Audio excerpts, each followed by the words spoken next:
Hello, and welcome to DNN's Flashback of the Week. This week we are focusing on the 1920s, specifically Einstein and his accomplishments during this roaring era. I'm your anonymous host of the week. Now let's get started.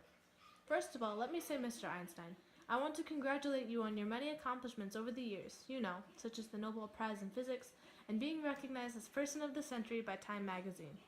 Danke, ik ben glücklich. Ooit waren zo'n zijn.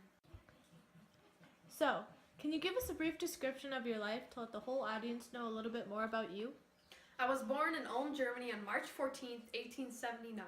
During grade school, I moved to Italy and Switzerland. In Switzerland, at the Swiss Federal Polytechnic School in Zurich, I earned my doctorate degree in mathematics and physics. After, I began my professor career at several universities throughout Germany, but eventually World War II broke out. I didn't want to stay in Nazi territory. After I moved to America, I resumed my career in physics. Now, Mr. Einstein, I've heard that you originally didn't expect to create the theory of relativity or the quantum theory. You wanted to be a teacher? Yeah, sadly there were no opening positions where I wanted to work. I ended up accepting a position as technical assistant in the Swiss patent office.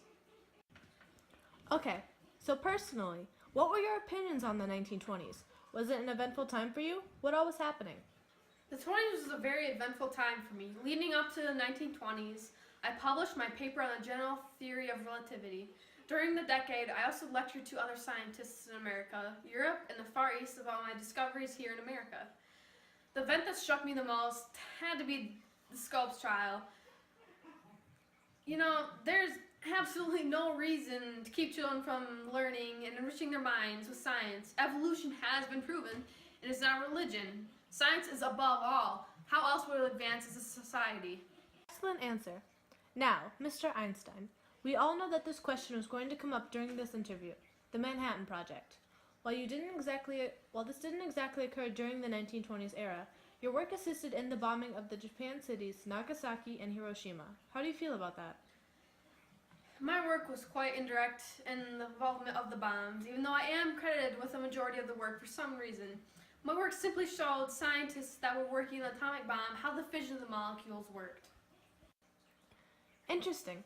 Well, that's all that we have time for today, folks. Thanks for tuning in to DNN, and we'll see you next time on Flashback of the Week. Auf Wiedersehen!